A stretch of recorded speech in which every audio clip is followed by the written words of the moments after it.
If you are an independent artist and you want to learn how to run Facebook ads to grow your presence on Spotify, but you have no idea where to start, this video is for you. Now, there are a lot of videos out there that will tell you a lot of specifics about running Facebook ads to grow on Spotify. In fact, there are a ton of them on my channel. But if you are at the very beginning of your journey and you are just getting started with Facebook ads, or you haven't even taken the first step and you're not even sure where to start, it can be pretty intimidating. So here are 5 fundamentals of running Facebook ads for Spotify for beginners. Number 1, you want to work inside of Facebook's business manager, not your personal ad account. When you first get started with a business Facebook page, Facebook makes it very easy to start spending money to boost posts and to advertise. The same can be said for Instagram, but just because it's easy doesn't mean it's best. If you want more control over your ads and more ability to scale and expand what you do, and believe me, you're probably going to want more ability to scale and expand as you move down this rabbit hole, then you want to be working inside of Business Manager. Business Manager gives you the ability to manage all of your assets in one place. You can connect your page, your Instagram account, your ad account, your pixel, and a whole bunch of other stuff all in one place. You can even invite other collaborators if you want to bring on people onto your team, or if you want to hire out your marketing to an agency like mine, DuPree, to do the work for you. You don't have these options inside of a personal ad account. So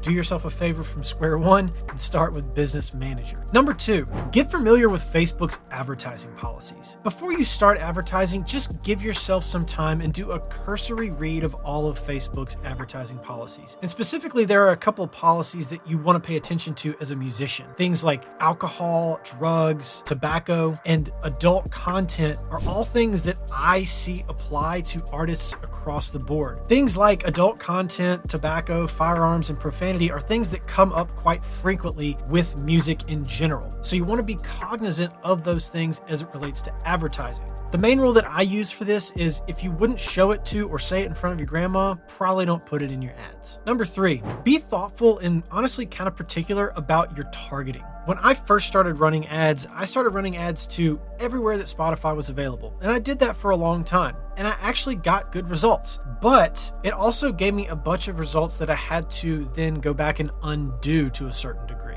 I wish I had been a little bit more thoughtful about where I wanted to grow and why as an artist, instead of just sort of spraying and praying about it. So knowing what I know now, I only target 13 countries globally where I think my music is the best fit for listeners in those markets. So wherever you're from and wherever you want to grow, just do a little research and think about it before you hit publish. Number 4, marketing your music on Facebook and Instagram to grow on Spotify is at its core all about finding the winners in your catalog.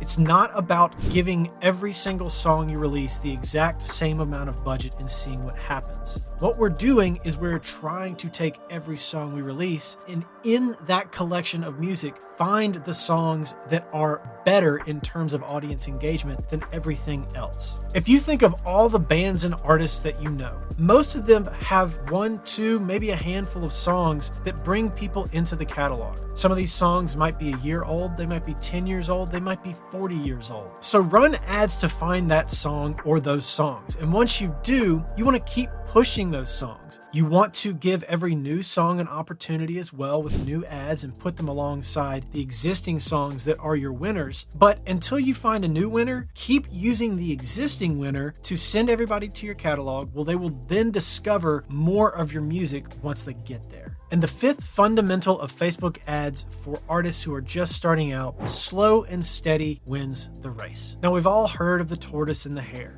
The hare runs and stops, whereas the tortoise just slowly and steadily keeps going until he ultimately wins the race. In this scenario, we want to be the tortoise. One of the worst things you can do for the integrity and the health of your ad account specifically is to run ads and then turn them off and do nothing, and then start them up again and then turn them off and do nothing. This is one of the reasons we're looking for the winners in our catalog. Even if it's just $1 a day, if you can take that one winning song and keep advertising for it every single day for an extended period of time, your catalog will improve, your engagement will improve, and the health and integrity of your ad account itself will improve as well. Because the more data you put into it, the better that data becomes, the tighter the feedback loop of learning becomes inside of your ad account, and ultimately, the more growth you will see on Spotify. As the Navy SEALs say, slow is smooth and smooth is fast. So those are 5 fundamental tips to get you started on the right foot if you're an artist just starting out advertising your music using Facebook ads. Wow, that was a sentence. Now, if you enjoyed this video and you want to see more videos like it, make sure to hit that subscribe button before you leave. And if you want to see an example of what Facebook ads can accomplish in action, then check out this video right here. And as always, thanks for watching, and I'll catch you on the next one. Peace.